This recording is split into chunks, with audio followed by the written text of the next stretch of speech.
en este equipo.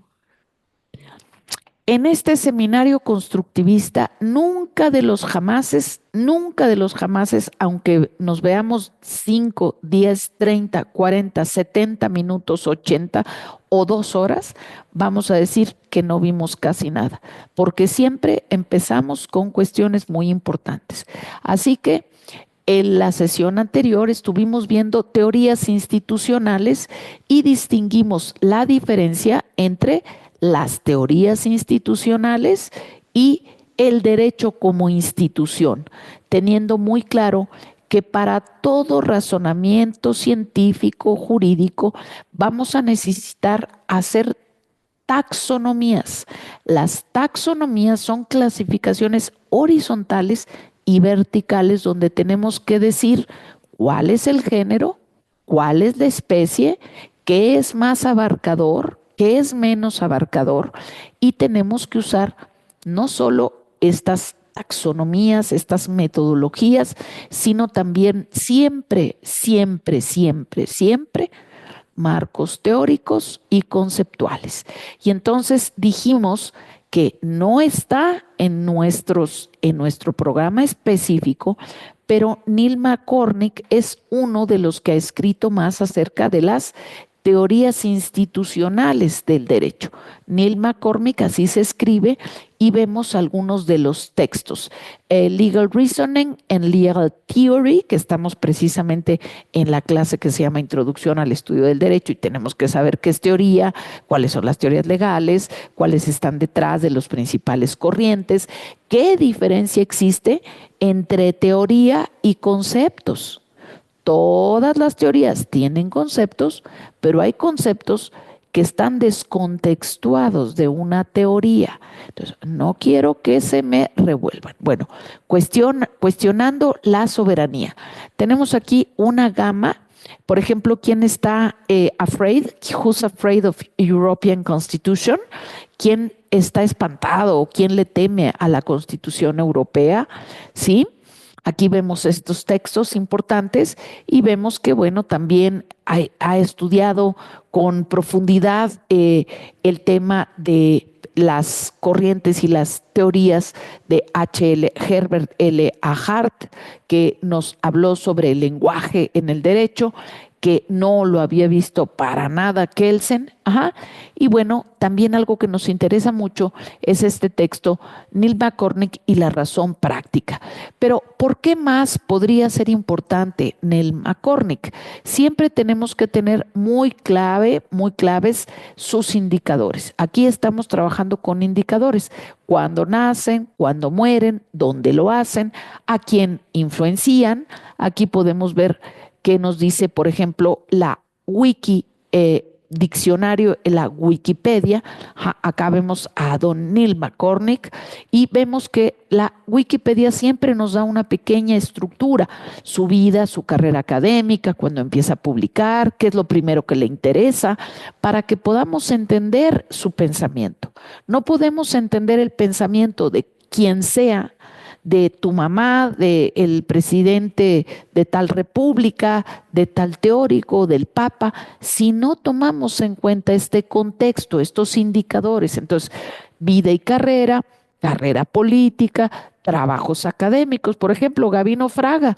Pues Gabino Fraga fue un administrativista, pero también fue una persona que trabajó con puestos importantes en la administración pública. Entonces, todo eso marca un poco el por qué piensas, cómo piensas y qué es lo que piensas. Entonces, honores, premios, las enfermedades, las referencias, sus fuentes y algunos enlaces, que es lo que nos puede decir qué tan viable o qué tan creíble es esta información. Hay una parte muy importante que me gusta mucho en Wikipedia, es que también nos dice a quién influenció y quién lo influenció a él. Aquí ya vemos que fue alumno de H.L.A. Hart, entonces pues desde luego que fue una persona que le imbuyó determinado tipo de cuestionamientos, de inquietudes. Entonces sí hay que ver a qué mente te acercas, si es una mente reseca o es una mente llena de fronda, de filigrana, de nutrición, o qué es como ¿Qué quieres comer? ¿El taco lleno de salmonela o un bocadillo, aunque sea chiquito, pero muy suculento, muy cuidado?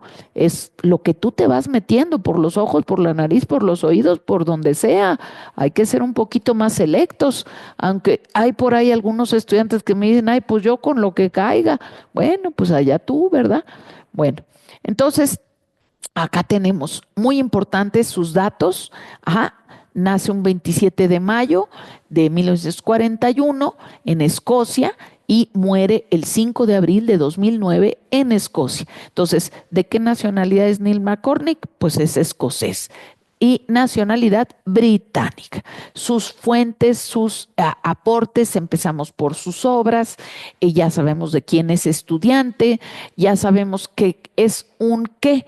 Dice, como disciplina madre, fue un filósofo del derecho y político escocés, profesor Regius en Derecho Público y Derecho Natural y de Gentes en Edimburgo del 72 hasta 2008. O sea, un profesor e investigador de carrera. Pero también fue miembro del Parlamento, también fue parlamentario del Parlamento Europeo en una época muy importante de oro entre 1999 y 2004. Ajá, que dice aquí que destacó por ser miembro de la Convención sobre el Futuro de Europa. Por eso hizo su obra, Who's Afraid of European Constitution, en el Partido Nacional Escocés. Así que aquí vemos algunas de las particularidades, sus trabajos, sus honores, y lo que sí sabemos es que es un filósofo crítico. Entonces, esto nos ayuda a ver esto de las teorías del derecho. Hay teorías críticas del derecho. Ahorita vamos a ver una corriente que se llama Critical Legal Studies y que nos dicen que todo empieza en cómo estudiamos, en cómo investigamos, en con quién nos juntamos, para qué nos juntamos, ¿verdad? Entonces, aquí me haces el favor, Eric, de leer donde dice trabajos académicos. ¿Nos colaboras con tu lectura brillante? Claro, a ver. McCormick escribió numerosos artículos en revistas y libros, concentrándose tanto en el derecho en el contexto europeo como en la filosofía del derecho. Otras obras como Legal Right and Social Democracy, Essays in Legal and Political Philosophy, Legal Reasoning and Legal Theory, Rhetoric and the Rule of Law, e Institutions of Law, transmiten su estilo particular de filosofía del derecho. Legal Reasoning and Legal Theory responde a muchas de las críticas uh, workinianas a la concepción artiana del derecho, y algunos lo consideran como un punto medio entre los dos. Su último libro fue Practical Reason in Law and Morality. Muy bien. Bueno, a veces si no sabemos cómo se pronuncia, pues ya sabemos que la gente es muy criticona, pero lo podemos pronunciar exactamente como está escrito, porque el español es el único idioma que se pronuncia como se lee. Entonces se vale si no sabe uno, pero está muy bien. Entonces aquí ya identificamos lo que quería que identificaran. Muchas veces cuando una autora o un autor escriben, no te explicitan qué son, es melón o es sandía, es positivista, es marxista, no te lo dicen, a veces ni ellos lo saben y eso es un problema. Pero entonces aquí ya nos está diciendo, ¿sí? Que en su última obra, en sus últimas obras, ya te está diciendo en qué se enfocó, ya te está diciendo que además está haciendo críticas a Dworkin, ¿sí? Y a Hart, del que fue alumno. ¿Qué pasa? Que muchas veces los estudiantes, ojalá que muchos, superan al maestro y dicen, oye, ¿sabes qué? Te está faltando tal cosa, o no estás viendo tal otra, o sabes que estos son tus logros, no te despejes, no te vayas por acá. Es por eso que la academia requiere discípulos, requiere redes, donde haya esa interacción, donde los cerebros se motiven, se iluminen, no se opaquen. no se agobien, sino que se saquen brillo, que saquen productos, que sean fructíferos. Para eso es. Imagínense un maestro sin discípulo y luego que el discípulo nada más diga, sí, buena, sí, buena. No. Oye, qué bien te quedó esto. Oye, creo que aquí esto no está tan bien. A ver si, cómo le mejoramos. Que haya un diálogo, que haya proyectos, que haya pasión por resolver cosas. Eso es une más que a veces la familia. La verdad, se los digo. Entonces, ¿de quién fue discípulo? Pero eso no significa que no le haga observaciones o críticas o que diga, en esta parte, ¿sabes qué? Yo me voy a separar de ti. Me voy a separar en esto del derecho natural porque no me convence. No me convence esto del derecho natural y que me lo estés repite y repite, ¿qué es lo natural? ¿Verdad? Entonces, ya sabemos que criticar a un gran autor es posible, es necesario, siempre y cuando no confundamos crítica con criticón, porque decir que todo está mal, eso no es científico, pues es muy fácil. Criticar, lo que es difícil es aportar, es dar ideas, es decir, cómo solucionamos, es encontrar la síntesis, es responder a la presión. Entonces, eso no es lo mismo pensamiento crítico que ser criticones. Entonces, muy importante que vean cómo en 4 renglones ya ubicamos en Wikipedia, que es tan vilipendiada por mucha gente ignorante, ya ubicamos que ha escrito, cómo fue su evolución, a qué dedica sus libros, cuál fue su obra de madurez. Estos indicadores son muy importantes y los estamos viendo en 3 minutos. Así que no hay de que ustedes no puedan saber y responder a la importancia de la revisión preliminar y de tener siempre sus marcos teóricos con indicadores y saber entonces dónde buscar cuál es la corriente de este señor, porque muchas veces en ciertas áreas o grupos nada más se conocen los mismos autores, pero por encima, como si estuvieran surfeando. Dworkin, Ross, Gargarella, Guastini, pero ni los has leído. Ni sabes si fue joven, si fue discípulo, si fue alumno, si fue de izquierda, si fue de derechas. Y yo les digo, los profesores no somos perfectos. Cuando yo empecé a hacer mis primeras investigaciones, estaba como ustedes y ponía la gimnasia con la magnesia y ponía un autor ultrasocialista con un anarquista, con uno super, y ni me daba cuenta, ni sabía. Por eso es tan importante y por eso yo pongo énfasis en que hagan cosas, porque si nomás están ahí sentados, hasta a veces así desparramados en el asiento, pues no generan pensamiento crítico, no avanzan. Entonces, veamos cómo Wikipedia nos puede sacar de el doctor Google de muchos aprietos de por lo menos tener una idea. Bueno, y ya vemos por qué lo estoy mencionando ahorita, porque falleció un 5 de abril. A mí no me gusta usar efemérides de muerte, me gusta usar las efemérides de nacimiento. ¿Por qué nos vamos a poner centrados en cuándo se muere la gente y no en cuándo nació, que es cuando empezó su obra? Y bueno, acá vemos una serie de referencias muy importantes, pero era importante hacer el homenaje y rápidamente vamos a ver si con este mismo texto podemos ver, a ver si nos permite el aquí rápidamente revisamos este otro autor que es muy conocido, poco leído, poco estudiado. Ya estamos viendo que es un también personaje relevante. Ajá. Dice que es también un filósofo del derecho y catedrático de derecho constitucional, que su teoría es una de las más influyentes respecto a la naturaleza del derecho. Esto ya lo habíamos visto y discutido. Naturaleza quiere decir de dónde surge, cuáles son sus características, qué lo definen. Cuando preguntamos cuál es la naturaleza jurídica del matrimonio, ya nos acordamos del ejercicio. Ajá. Y la revista Journal of Legal Studies fue la que nos dice exactamente que por qué este hombre es una persona influyente. Dice que es el segundo autor estadounidense del siglo XX más citado, pero si nos vamos, por ejemplo, a Michel Foucault, pues imagínense, años y años citado. Bueno, ya vimos que es un estadounidense que tiene una nacionalidad que muere en Reino Unido. Ajá, ya vimos que estudia su pensamiento, ajá, algunos reconocimientos. Y acá, a ver si nos dice, ajá, que es un profesor de la Universidad de Harvard.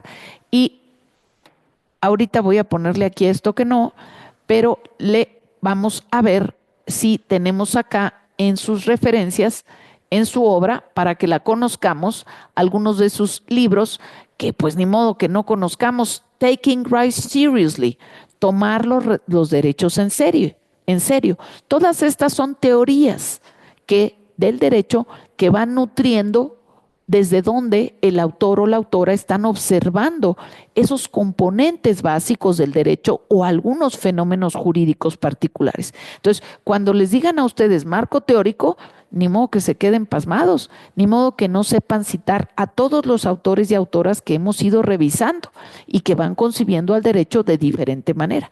Entonces, vemos que está viendo esta cuestión de, es una cuestión de principios, y su último texto dice religiones sin Dios.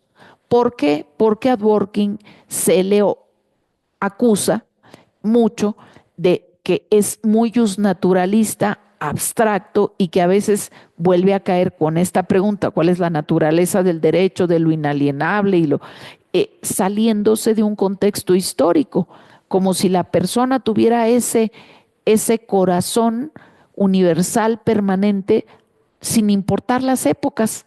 Y ya sabemos que el derecho pues cambia de acuerdo a la época, al lugar, que los derechos no siempre han sido universales, que hoy mismo están siendo debatidos, que hay gente que quiere regresar y está regresando, que quitan un derecho, que ponen otro, que hay gente que defiende que las mujeres nada más se les vean los ojos, otros que dicen que no, que hay que cortarles una parte del cuerpo para que no sientan placer. Entonces, es una cuestión sumamente dinámica, tanto el lenguaje como el derecho. Entonces, Religión sin Dios, 2013, y está publicado en español en Fondo de Cultura Económica, España, Argentina y México.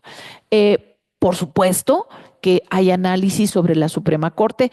Casi ningún filósofo del derecho deja de analizar asuntos políticos. Yo hice ciencia política porque me interesaban mucho las relaciones de poder y derecho. Aquí miren que dice, ¿Is democracy possible here? ¿Es posible la democracia aquí?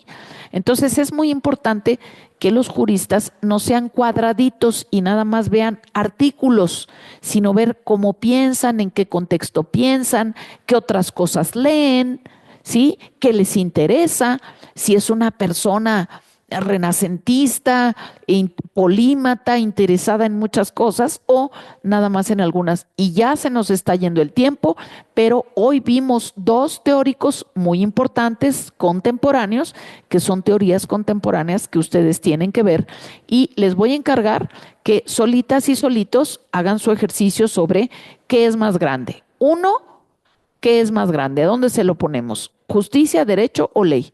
Dos, medianito, ¿cuál? Y más pequeñito.